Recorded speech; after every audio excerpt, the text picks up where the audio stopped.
Vous attendez une percée, un rêve qui se réalise ou une guérison. Il est facile de se décourager quand rien ne semble bouger. Pourtant, la Bible nous exhorte à la persévérance. Ce message nous rappelle que la promesse de Dieu est déjà en route, même si nous ne voyons aucun signe. Il s'agit de croire que celui qui doit venir est déjà en chemin pour transformer votre vie. Que Dieu vous bénisse. J'aimerais vous parler aujourd'hui du fait que la promesse arrive. Nous attendons tous quelque chose, qu'un rêve se réalise, que notre santé s'améliore ou qu'un enfant se ressaisisse. Quand cela prend beaucoup de temps et que nous ne voyons rien se passer, il est facile de se décourager et de penser que ce n'est pas la volonté de Dieu. Mais l'Écriture dit dans Hébreux chapitre 10, « Car vous avez besoin de persévérance, afin qu'après avoir accompli la volonté de Dieu, vous obteniez ce qui vous est promis. » Cela signifie que vous ne devez pas vous laisser détourner de ce que Dieu a mis dans votre cœur. Ce n'est pas parce que ce n'est pas encore arrivé que cela n'arrivera pas. Dieu est fidèle. Il a entendu votre requête et vous voit tenir ferme dans la foi. Il vous entend le remercier alors que vous pourriez vous plaindre. Ce en quoi vous croyez est en chemin. Quand vous avez prié avec foi, selon la volonté de Dieu, il a inscrit la promesse à son calendrier et a déjà fixé le moment où elle se réalisera. Vous ne voyez peut-être aucun signe de cela. Rien ne semble avoir changé, mais Dieu travaille en coulisses. Des choses que vous ne pouvez pas voir se passent en ce moment même. Il aligne les bonnes personnes et prépare les bonnes opportunités, la guérison, la liberté, l'abondance. Ce n'est qu'une question de temps avant que vous ne voyiez ce que Dieu est en train de faire. La clé est la persévérance. Mais voici la clé. Avant que la promesse ne s'accomplisse, vous devez passer l'épreuve du découragement. C'est le moment où vous attendez sans rien voir se passer. Le doute surgit et dit, « Ça serait déjà arrivé maintenant. Il est trop tard. Tu ne guériras jamais. Tu ne rencontreras jamais la bonne personne. Tu ne verras jamais ta famille restaurée. » C'est là que beaucoup de gens passent à côté de leur miracle. Ils se découragent et pensent que Dieu les a oubliés. Ce que vous faites pendant que vous attendez déterminera si vous verrez la promesse. C'est pourquoi Dieu a dit que vous avez besoin de persévérance. Pas seulement de patience, mais de persévérance. Cela signifie que vous n'allez pas vous laisser dissuader. Vous continuerez à remercier Dieu quand vous ne verrez aucun signe et à croire quand chaque circonstance dira qu'il n'y a aucune issue. Quand vous faites cela, Dieu dit que vous recevrez tout ce qu'il a promis. Pas une partie, pas la majeure partie, pas 90%, mais la plénitude de la bénédiction. Ne baissez pas vos attentes. Vous êtes peut-être dans une saison d'attente en ce moment. Vous êtes tenté d'abandonner ce que Dieu a mis dans votre cœur et de vous contenter de moi. Ne revoyez pas vos rêves à la baisse. Ne laissez pas les retards vous convaincre de revoir vos attentes à la baisse. Je vais simplement vivre avec la maladie. Ce n'est pas grave d'être seul. Tu ne rencontreras jamais de conjoint. Tu ne peux pas démarrer cette entreprise. Tu t'en sors bien. Accepte simplement où tu en es. Dieu n'a pas mis cette promesse en vous pour vous tourmenter, pour vous donner de faux espoirs et ne jamais la réaliser. Il l'a mise là, car il a la ferme intention de l'accomplir. Vous devez tenir bon et avoir une sainte détermination. Votre attitude devrait être « Je suis engagé sur le long terme. Je n'abandonnerai pas. Je ne laisserai pas le doute, les gens, les retards, les circonstances ou les coups durs me dissuader de ce que Dieu a mis dans mon cœur. » Vous devez avoir un esprit décidé. Nous allons tous attendre, mais la manière dont nous attendons fait toute la différence. David a dit dans le psaume, « Présentez votre requête à Dieu et attendez avec expectative. » Attendez dans la foi. Attendez en sachant que Dieu est à l'œuvre. Attendez en vous attendant à ce que cela se manifeste. Attendre avec foi et non avec doute. Chaque fois que le doute surgit, disant « Ça fait trop longtemps, ça n'arrivera jamais », renversez la situation. Dites « Père, merci parce que la guérison arrive. Merci parce que les percées arrivent. Merci parce que l'abondance arrive. » Il ne suffit pas de prier avec foi, il faut attendre avec foi, attendre avec expectative. Ne dites pas « Seigneur, ça prend tellement de temps, je ne comprends tout simplement pas. » Cette façon d'attendre annule votre prière. Essayez une approche différente. « Seigneur, je te remercie que ce que tu m'as promis est déjà en route. Je sais que cela pourrait arriver ce mois-ci, cette semaine ou aujourd'hui. Seigneur, je m'attends à ta bonté. Je m'attends à ce que la bonne personne se manifeste. Je m'attends à ce que ma santé se rétablisse. » Pendant que vous attendez, il y aura de nombreuses épreuves. Si vous êtes célibataire et que vous croyez que vous allez rencontrer quelqu'un, ne soyez pas surpris si vous voyez votre meilleur ami se marier, votre cousin, votre collègue ou même votre arrière-arrière-grand-mère. Vous serez tenté de penser « J'abandonne ». Non, la bonne attitude est « Seigneur, tu l'as fait pour eux, je sais que tu peux le faire pour moi. Je sais que mon heure arrive. Je sais que ce que tu m'as promis est déjà inscrit au calendrier. Faire confiance au timing de Dieu. Voici ce que j'ai appris. Quand cela prend beaucoup de temps, c'est parce que ce que Dieu a pour vous sera meilleur que ce que vous pensiez, plus gratifiant, plus épanouissant. Ne méprisez pas la période d'attente. Dieu sait ce qui est le mieux pour nous. Parfois, nous attendons parce qu'une autre personne n'est pas prête, ou parce que Dieu nous prépare à gérer le poids de la bénédiction. Ce sera une grande bénédiction, mais elle exigera une plus grande maturité et un plus grand caractère. Nous voulons tous tout de suite, moi y compris. Mais Dieu sait quand est le bon moment. L'une des meilleures choses que j'ai apprises est de faire confiance au timing de Dieu. S'il n'est pas encore arrivé, c'est que ce n'était pas le bon moment. Mais je peux vous assurer que lorsque Dieu sera prêt, toutes les forces des ténèbres ne pourront le retenir. Il est dit dans Habakkuk que Dieu a un temps fixé pour accomplir la promesse et ne sera pas en retard d'une seule seconde. Les pensées vous diront, « Tu prends du retard, tu rates quelque chose, Dieu doit t'avoir oublié. » Non. Quand vous entrerez dans le temps qui vous est fixé, Dieu compensera ce qui ressemble à du temps perdu. Il sait comment vous catapulter en avant. Il sait comment vous propulser de l'arrière-plan au premier plan. On dirait qu'il faudra des années pour guérir, mais une seule touche de la faveur de Dieu, soudainement, cela arrive. Le Dieu qui doit venir. Le verset suivant dans Hébreux dit, « Car encore un peu de temps, celui qui doit venir viendra et il ne tardera pas. » Il est significatif que juste après avoir parlé d'avoir une persévérance patiente, il se réfère à Dieu comme celui qui doit venir. Cela signifie que pendant que vous attendez et que les pensées de doute essaient de vous dissuader, vous devez avoir cette image de Dieu comme celui qui doit venir. Pas celui qui retarde, pas celui qui vous a oublié, pas celui qui pense que vous ne le méritez pas. Ayez une nouvelle perspective. Le Dieu que nous servons est celui qui doit venir. Il vient avec la guérison. Il vient avec la faveur. Il vient avec le salut pour vos enfants. Il vient avec ce rêve qu'il a mis dans votre cœur. Il vient avec le conjoint qu'il a déjà choisi pour vous. Il vient avec la liberté pour vos proches. Il vient avec l'abondance pour votre famille. Les pensées vous diront, ça n'arrivera jamais. Puis-je vous encourager? Celui qui doit venir est déjà en route. La guérison est déjà en route. L'abondance est déjà en mouvement. Cette percée se dirige déjà vers vous. La promesse est en route. Il y a quelques mois, j'ai commandé du matériel de sport en ligne. L'entreprise était en Californie. J'ai attendu une semaine et rien n'est arrivé. 2 semaines, rien. J'étais inquiet que ma commande ne soit pas passée ou que je n'ai pas fourni les bonnes informations. Je suis allé sur le site web et il m'a donné un numéro de suivi pour mon achat. Je l'ai tapé et en grosses lettres capitales, il est apparu, en route. Quand j'ai vu ça, tout a changé. Je n'étais plus inquiet. Je ne me demandais plus si ça allait arriver. Je ne m'inquiétais plus d'avoir mal rempli quelque chose. C'est tout ce que j'avais besoin de savoir, que c'était en route. Quand vous priez selon la volonté de Dieu, quand vous lui présentez votre requête, en un sens, vous passez la commande. Vous demandez à Dieu ce qu'il a promis, la santé, la liberté, la force, l'abondance. Vous avez fait votre requête. Mais comme pour moi, avec le temps, vous ne verrez peut-être rien se passer. Vous penserez, je me demande si Dieu m'a entendu. Je me demande si cela changera un jour. Peut-être que je ne le mérite pas. Peut-être que ce n'était pas censé arriver. Tout ce doute et cette inquiétude essaient de vous dissuader. Mais si vous pouviez aller à cet ordinateur céleste, pour ainsi dire, et taper la requête que vous avez faite, vous savez ce que vous verriez? En route. Au moment où vous avez prié, Dieu a mis le miracle en mouvement. Il a dépêché des anges avec cette promesse. Vous priez pour le salut de votre enfant. Vérifiez l'ordinateur. En route, la guérison de ce cancer. En route, la libération de cette dépendance. En route, Joël, je ne vois rien se passer. Soyez patient. C'est en route. Ne vous découragez pas parce que vous ne l'avez pas encore vu. Cela peut prendre un peu de temps, mais la bonne nouvelle, c'est que c'est déjà en route vers vous. Maintenant, la question est, aurez-vous de la persévérance? Continuerez-vous à croire quand vous n'aurez pas de signe? Continuerez-vous à attendre avec expectative, sachant que Dieu est fidèle?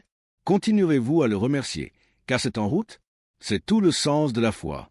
Vous ne pouvez pas le voir? Rien ne change. Les pensées vous disent qu'il est trop tard, que vous avez manqué votre chance, que Dieu ne vous a pas entendu. Vous devez marcher par la foi et non par la vue. Seigneur, je n'ai pas besoin de le voir encore. Je te fais confiance. Je sais que tu es fidèle. Je crois que ce que tu m'as promis est déjà en route. La fidélité de Dieu. Il y a des choses secrètes que Dieu vous a murmurées dans la nuit, des choses que vous n'avez dites à personne. Ça semble trop beau pour être vrai. Puis-je vous encourager? Elles sont en route. Vous n'avez ni vu, ni entendu, ni imaginé ce que Dieu a en réserve pour vous. Ces luttes qui vous pèsent, les pressions qui peuvent sembler écrasantes, on dirait qu'elles ne changeront jamais. Et vous faites ce qu'il faut. Vous donnez le meilleur de vous-même au travail, vous vous occupez de vos enfants, vous gardez une bonne attitude quand ce n'est pas juste. Dieu voit votre fidélité. Il a entendu vos prières. Il a des choses en route qui vont alléger ce fardeau. L'APSEM arrive. La liberté est en route. L'abondance est en route. Les bonnes personnes sont déjà en route. Dieu va vous sortir de cette difficulté, affermir vos pieds sur le roc et mettre un nouveau chant dans votre cœur. Pas dans des années, mais dans un peu de temps. Plutôt que vous ne le pensez, celui qui doit venir va se manifester. Il a dit dans Malachie qu'il vient avec la guérison sous ses ailes. Il vient avec la liberté. Il vient avec la force. Il vient avec la victoire. Plus que la confiance en a suivi. Quand j'ai trouvé ce numéro de suivi, j'ai découvert que je pouvais aller sur une carte et suivre le camion qui apportait le matériel. Il venait de Californie, passait par Phoenix, puis El Paso, jusqu'à Oklahoma City. Il avait tout le trajet tracé avec les dates prévues et les heures où il serait à chaque endroit. Une fois que j'ai découvert ça, je n'avais plus à me poser de questions. Je pouvais voir exactement où il était et je savais qu'à une certaine date, il serait chez moi. C'est formidable quand on a toutes les informations. Ça rend les choses tellement plus faciles. Mais puis-je vous avertir? Dieu ne vous donne aucun détail. Les promesses ne viennent pas avec un numéro de suivi. Il ne vous dit pas quand ou comment. Tout ce qu'il vous dit, c'est que c'est en route. Ce que j'ai dit, je le ferai. Ce que j'ai déclaré, je l'accomplirai.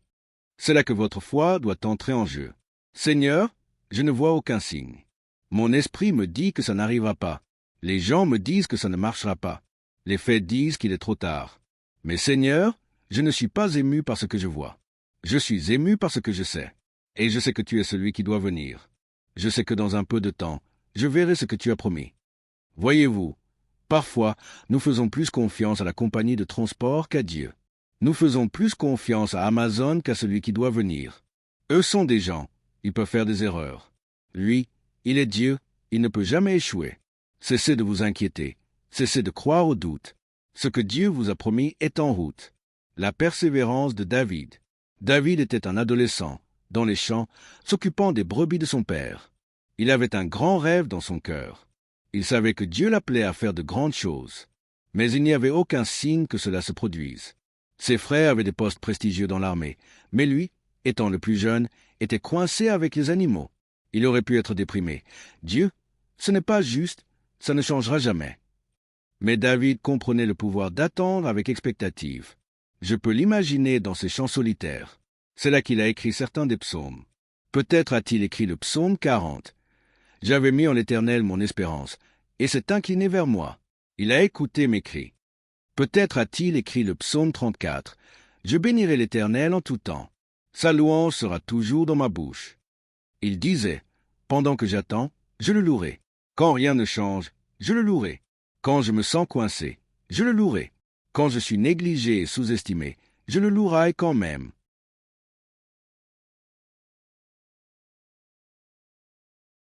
Peut-être que c'est là qu'il a écrit le psaume 27. Oh, si je n'étais pas sûr de voir la bonté de l'Éternel sur la terre des vivants. Écoutez son attitude. Coincé dans les champs de berger, sans issue dans le naturel, mais il dit, « Je suis convaincu. Celui qui doit venir est en chemin. Je suis convaincu que la faveur arrive, que de nouvelles opportunités arrivent, que la justification arrive. » Pendant qu'il attendait avec expectative, croyant que Dieu était à l'œuvre, le prophète Samuel se mit en route vers sa maison. Samuel est venu frapper à la porte de son père pour choisir le prochain roi d'Israël. Il a regardé les 7 frères et a dit, « Ce n'est aucun d'eux. As-tu un autre fils ?» Ils ont fait venir David des champs. Remarquez, David n'est pas allé chercher Samuel. C'est Samuel qui est venu chercher David. Son père l'a mis à l'écart, mais Dieu l'a appelé. Son père l'a négligé, mais Dieu a fait briller sa lumière sur lui. Qu'est-ce que c'était? Celui qui doit venir. Votre promesse arrive. Notre Dieu sait comment venir à vous. Comme David, vous vous sentez peut-être coincé et négligé. Le rêve est trop grand, il semble trop tard. Ayez une nouvelle perspective. Celui qui doit venir est en chemin. Il vient avec la guérison. Il vient avec la faveur. Il vient avec des percées. Il vient avec de nouvelles opportunités. Samuel est sur le point de se manifester. De bonnes opportunités vous cherchent. Les bonnes personnes vous suivent à la trace. Pendant que David était là-bas, faisant ce qu'il fallait avec une bonne attitude, il ne le savait pas. Mais Samuel était déjà en route. Il n'avait aucun signe de cela. Personne ne lui a dit « Et ce prophète te cherche ?» Vous ne savez pas ce qui est déjà en route vers vous. Vous ne pouvez pas voir les bénédictions, la faveur, l'influence que Dieu a déjà mise en mouvement. Le temps qui vous est fixé arrive. Votre Samuel va venir frapper à votre porte. Vous n'aurez pas à forcer les choses, à manipuler les gens, à essayer de vous frayer un chemin. Dieu vous l'apportera.